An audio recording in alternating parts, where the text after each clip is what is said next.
Once upon a time, there was a nation that the world often admired for its elegance, culture, and apparent wealth, a country whose cities gleamed with modern architecture, wide boulevards lined with cafes, theaters and boutiques, and universities that produced generations of highly educated professionals. To the outsider, Euronovia appeared as a land of abundance, a society where every citizen enjoyed comfort, security, and opportunity. Its streets seemed to tell a story of prosperity, from the well-dressed pedestrians to the luxury vehicles that lined the avenues, to the sparkling skyscrapers and historic landmarks meticulously maintained by the government. Visitors, diplomats, and foreign investors were impressed by the advanced infrastructure, clean and efficient public transport, and the apparent social cohesion among the population. The nation's economy boasted high GDP, low unemployment, and strong public services. And on paper, it seemed that no one lacked opportunity or comfort. Yet beneath this glossy exterior, Euronovia faced complex social, financial, and structural challenges that few outsiders, and even many of its citizens, fully understood. The nation's prosperity, while visible, was not uniform, and the systems that supported it contained constraints that would shape its future. Euronovia was a paradox, outwardly wealthy, internally constrained, admired abroad, yet facing challenges that statistics alone could not capture. Its history explained much of this duality. Centuries of wars, colonial ventures, political upheaval, and economic transformations had left behind institutions designed for stability, social equity, and the protection of citizens. After the turbulence of the mid-20th century, the government embraced a robust welfare state designed to guarantee that no citizen would suffer from illness, unemployment, or poverty. Universal health care, extensive educational programs, pensions, and social security became pillars of national identity.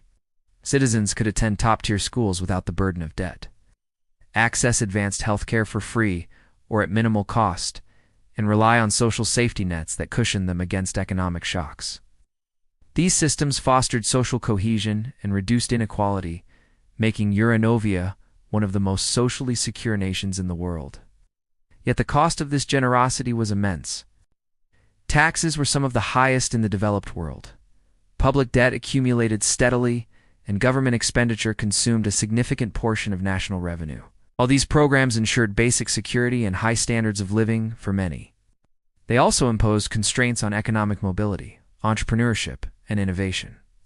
Business owners faced high social contributions, complex regulations, and bureaucratic hurdles that limited growth and sometimes drove ambitious individuals to seek opportunities abroad. The labor market was similarly structured. Permanent employees benefited from strong protections, generous paid leave, and collective bargaining rights, making them secure but limiting flexibility in hiring.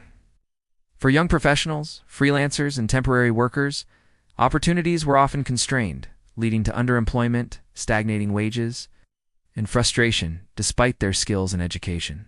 Regional disparities magnified these effects. While cities thrived with high-paying jobs, advanced infrastructure, and vibrant cultural life, rural areas experienced depopulation, underinvestment, and limited access to high-quality education and healthcare. Citizens in these regions sometimes faced economic hardship despite the nation's reputation for prosperity. Inflation, rising housing costs, and the increasing prevalence of consumer debt created subtle pressures even for those living in urban centers. Middle class households often found that despite access to healthcare and education, their disposable income was limited, constrained by taxes, living costs, and the obligations of social programs that they supported indirectly. Wealthy citizens could navigate these pressures through diversified investments, real estate, or international banking. But for most, financial strain existed quietly beneath the surface. Cultural and social factors shaped the nation's paradoxical wealth. Euronovians valued work-life balance, leisure, and personal well-being, creating a society that was cohesive, happy, and socially stable. Yet these values sometimes limited risk-taking, entrepreneurial ambition, and rapid innovation, particularly in sectors requiring aggressive growth or adaptability. The education system, while academically rigorous, often emphasized theory over practical business skills, entrepreneurship, or adaptive problem-solving, producing graduates who were highly skilled yet constrained by structural and societal factors. Globalization added another dimension. International competition, technology-driven change, and integration into global supply chains pressured domestic industries to adapt rapidly, yet regulatory constraints, taxation, and cultural priorities slowed the speed of adaptation. Some sectors flourished, but others struggled to remain competitive in a globalized market. Citizens' lived experiences reflected these paradoxes. While outward appearances suggested prosperity and comfort, families juggled high living costs, limited upward mobility, and subtle financial pressures, particularly in urban areas with expensive housing. Young professionals frequently faced underemployment despite their skills, while entrepreneurs navigated a complex regulatory environment that made business expansion costly and risky. Rural populations faced a different set of challenges, often struggling with depopulation, lack of access to quality services, and limited employment opportunities. The nation's public image, bolstered by statistics like GDP per capita, low unemployment, and strong social indicators, contrasted sharply with these lived realities, creating a disconnect between perception and experience. Policymakers faced difficult choices.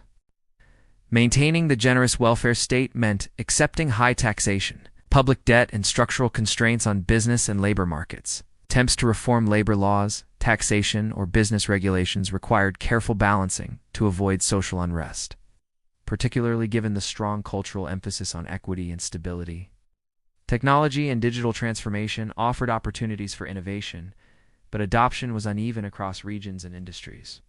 Urban centers embraced new industries, fintech, and renewable energy, while rural areas and older industrial sectors struggled to adapt.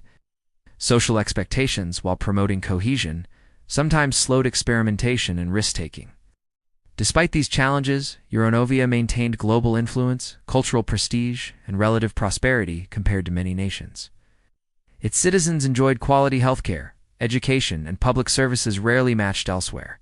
Yet the nation's story demonstrated a vital truth: true prosperity is multidimensional, encompassing not just wealth or GDP, but also opportunity, adaptability, equity, and the lived experience of its people. Euronovia's paradox as wealth masking structural constraints served as a lesson in the complexity of modern economies, illustrating that appearances can deceive and that the sustainability of prosperity requires not only material abundance, but also resilient institutions, strategic foresight, and the capacity to adapt to economic, demographic, and technological change. As the nation looked to the future, it faced questions that would define the next generation: how to maintain social welfare while encouraging innovation, how to support young professionals and entrepreneurs, how to bridge regional disparities, and how to balance cultural values with the demands of a competitive global economy. In essence, Euronovia's story was a reminder that wealth is not merely what is seen in cities, statistics, or public perception, but what is experienced in the everyday lives of citizens, shaped by history, policy, culture, and structural systems, a lesson that resonates far beyond its borders.